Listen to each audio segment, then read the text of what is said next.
Tetapi perlu dipertanyakan, apa itu peran Roh Kudus atau roh kebenaran itu yang tinggal diam di dalam hati, di dalam jiwa kita. Yang kedua adalah menginsafkan para murid dan semua orang percaya akan dosa. Di dalam Yohanes pasal 16 ayat yang ke-7 sampai 8 berbunyi demikian. Namun benar, yang kukatakan ini kepadamu adalah lebih berguna bagi kamu jika aku pergi.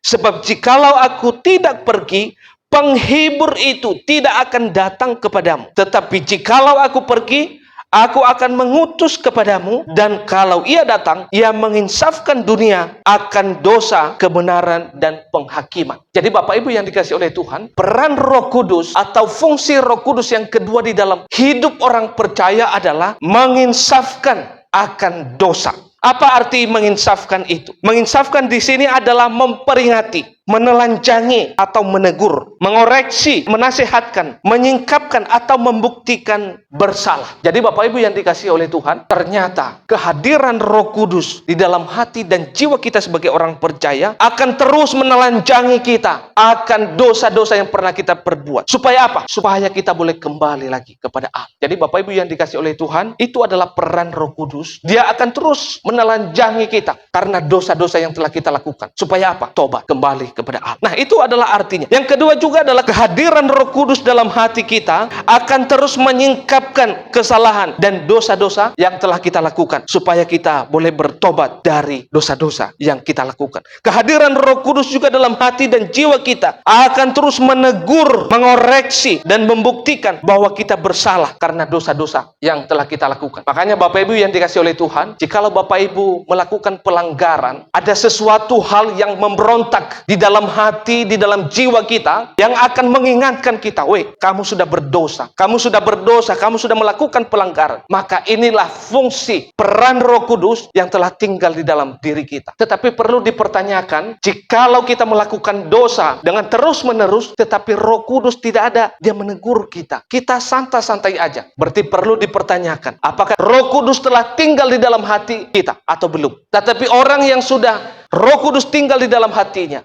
akan terus memperingati dia, menelanjangi, mengoreksi dia akan dosa-dosa yang pernah dia lakukan. Bapak Ibu yang dikasihi oleh Tuhan, ini adalah yang menjadi peran Roh Kudus. Yang kedua adalah menginsafkan kita dari segala dosa yang pernah kita lakukan. Nah, itu yang kedua.